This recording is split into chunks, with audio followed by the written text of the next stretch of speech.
Yesterday I made burnt Basque cheesecake. It's been in the fridge overnight and I just took it out to cut a slice for a little video shot. And if you haven't had burnt Basque cheesecake, I am telling you, you need to make this.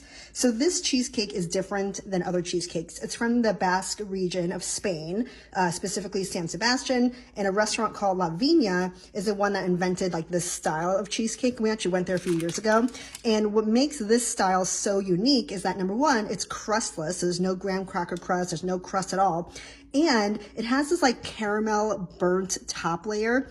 And that happens because you are baking it for like an hour and 10 minutes. And as it bakes, it kind of puffs up, and as it cools, it deflates, but at the same time, it creates this really delicious burnt caramel dark layer. Also, it's super easy to make because there's no water bath. So you just mix all the ingredients. There's lots of eggs, lots of cream cheese, heavy cream, a little sugar, a little flour, mix it all up, pop it in a springform pan, pop it in the oven for like an hour, and it inflates and then deflates, and your cheesecake is ready. And like, look at this.